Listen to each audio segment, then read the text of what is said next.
Welcome back to the second part of Liberty Nation's exclusive interview with Mr. Stephen Moore, a former member of the Wall Street Journal editorial board, member of the Trump and Reagan administrations, and author of Swamponomics. In our last segment, we discussed the Biden economy and the United States Central Bank in time of soaring inflation. In this segment, Mr. Moore provides his thoughts of the U.S. debt ceiling debate and if this is all just political theater. Thank you. So it seems the next big financial story over the next couple of weeks will be the U.S. debt crisis. So this is a never-ending tale of always last-minute agreements. Will this be more of the same political theater leading to a deal to raise a debt ceiling?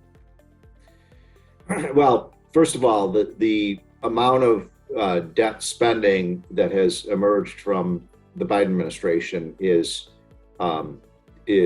really almost unprecedented in the history of the country, especially during a time of economic recovery. So the normal course of events has been that, if you go back to the Revolutionary War, the start of our country, we borrow during times of war or times of economic crisis or times of some other event like a pandemic. But then when that crisis was over, we would start to pay down the debt.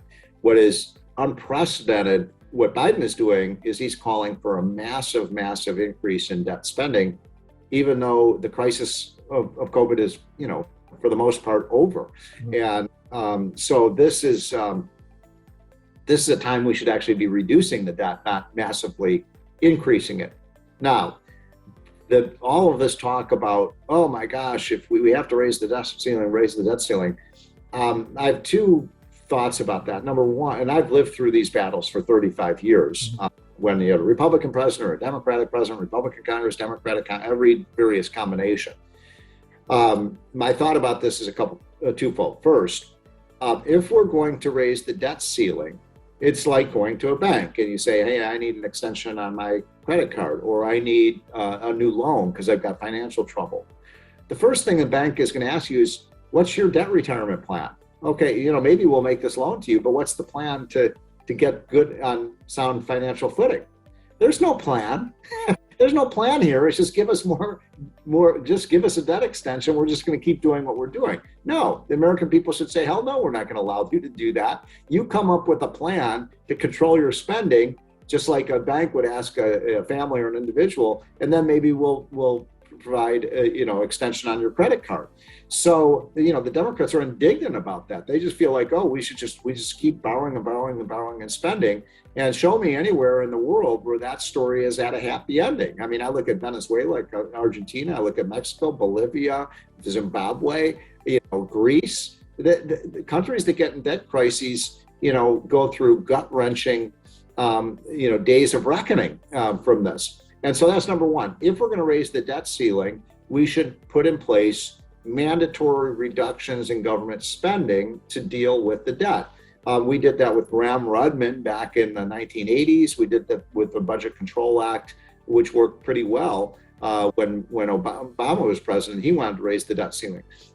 That's number one. Number two, it is so outrageous for the Democrats to say, oh, you're going to cause a financial crisis if you don't raise the debt ceiling. No. The financial crisis is a result of the debt itself, not the idea of continuing to raise the debt ceiling. And so if we didn't raise the debt ceiling, it would just mean, guess what? Congress would have to balance the budget immediately. It doesn't mean Congress can't spend. It would just mean that Congress can only spend as much as it brings in every day. What a concept. Maybe that's the way to balance the budget.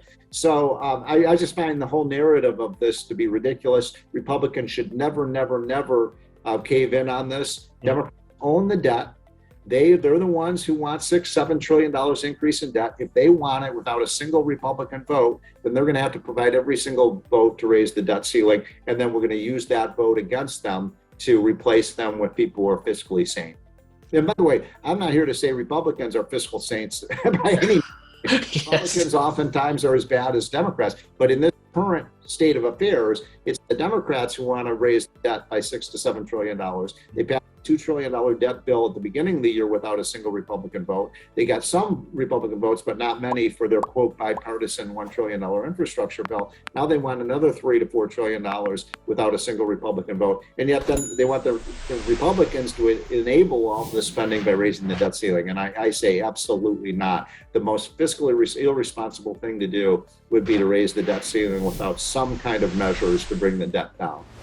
Thank you for tuning in to our exclusive interview with Mr. Stephen Moore. In our next segment, we will discuss this inflationary environment and what the Build Back Better agenda has in store for the calendar year 2022.